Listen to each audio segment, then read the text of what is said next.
बिल्कुल तो बच चुकी है, लेकिन एनडीए और महागठबंधन दोनों में किस सीट पर कौन चुनाव लड़ेगा, इसको लेकर जीत जारी है।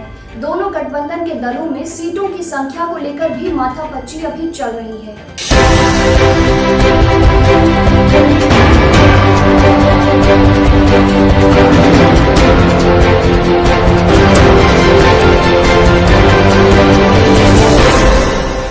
नमस्कार, आप देख रहे हैं बिहार टिक्स।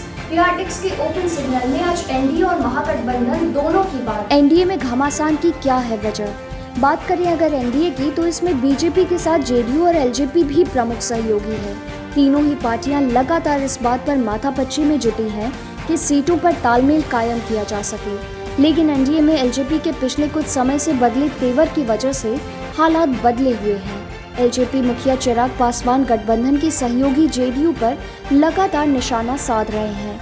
विधानसभा की 243 सीटों के लिए एलजेपी 143 सीटों पर उम्मीदवार की भी तैयारी में लगी हुई है। जेडीयू की ओर से भी चिराग पासवान पर पलटवार किया गया है। हालांकि बीजेपी की ओर से बीच बचाव के बाद हालात थोड़े बदल गए हैं। एलजेपी 27 सीटें मिली, 30 से ज्यादा की मांग। खबरों की माने तो एलजेपी के अध्यक्ष चिराग पासवान ने सोमवार को बीजेपी के राष्ट्रीय अध्यक्ष जेपी नड्डा से मुलाकात की है। इस दौरान सीट शेयरिंग पर बातचीत हुई है। बीजेपी की ओर से 27 विधानसभा सीटों के साथ कुछ विधान परिषद की सीटों का ऑफर एलजेपी को दिया गया है, लेकिन एलजेपी मुखिया चिराग पासवान की कोशिश 30 से ज्यादा सीटें हासिल करने की है। फिलहाल दोनों ही पार्टियों की ओर से अब तक आधिकारिक तौर पर इसको लेकर कुछ भी कहा नहीं गया है। जेडीयू को मिल सकती है 103 सीटें। बिहार विधानसभा चुनाव में जेडीयू की कोशिश सबसे बड़े दल के तौर पर सबसे ज्यादा सीटें हासिल करने की है। हालांकि अब तक ये साफ नहीं हुआ है कि आखिर जेडीयू कितनी सीटें चाहती है। जानकारी मिल रही है कि जेडीयू को सबसे ज्यादा 103 सीटें मिलने की संभावना है।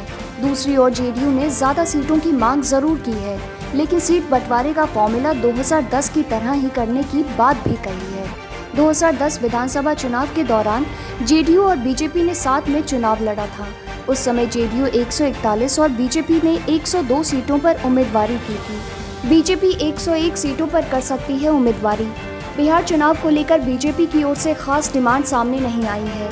पार्टी की ओर से लगातार कहा जा रहा है कि एनडीए गठबंधन में सब ठीक चल रहा है। खबरों की माने तो बिहार चुनाव में बीजेपी 101 सीटों पर उम्मीदवार उतार सकती है। फिलहाल सीट बंटवारे के फाइनल फॉर्मूले का इंतजार सभी को है। महागठबंधन में सीट बंटवारे को लेकर कहां फंसा है पेच? बात करें विपक्ष दलों के महागठबंधन की, तो इसमें आरजेडी, कांग्रेस के साथ सीपीआई-एमएल भी है। इसके अलावा वीआईपी, जेएमएम समेत कई दल शामिल हैं। कुशवाहा की पार्टी आरएलएसपी भी गठबंधन में शामिल थी, लेकिन अब उसको लेकर सस्पेंस है। ऐसा इसलिए क्योंकि चर्चा है कि उपेंद्र कुशवाहा एनडीए में जा सकते हैं।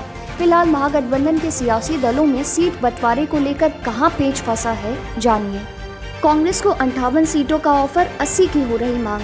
आरजेडी की ओर से महागठबंधन में कांग्रेस को करीब 58 सीटों का ऑफर दिया गया है, जबकि कांग्रेस 80 सीटों पर चुनाव लड़ना चाहती है। इसके अलावा आरजेडी वाल्मीकि नगर लोकसभा सीट पर होने वाले उपचुनाव की सीट भी कांग्रेस को देने की बात कही है। आरजेडी किसी भी सूरत में कांग्रेस को महागठबंधन से अलग होने नहीं देना चाहती।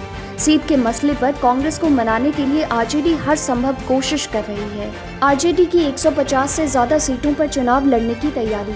बिहार चुनाव में आरजेडी की कोशिश 150 से ज्यादा सीटों पर चुनाव लड़ने की है।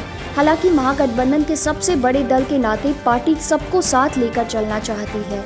दूसरी ओर कांग्रेस और सीपीआई-एमएल भी गठबंधन में है और उनकी ओर से ज्यादा सीट की डिमांड हो रही है। यही वजह है कि अब तक सीट शेयरिंग का फॉर्मूला फाइनल नहीं हुआ है। आपको हमारी ये रिपोर्ट कैसी लगी, आप हमें कमेंट कर जरूर बताएं। अगर आपने हमारे चैनल बिहार टिक्स को सब्सक्राइब नहीं किया है तो उसे सब्सक्राइब कर लें। आप हमें फेसबुक, ट्विटर और इंस्टाग्राम पर भी फॉलो कर लें। खुश रहें और मुस्कुराते रहें। धन्यवाद।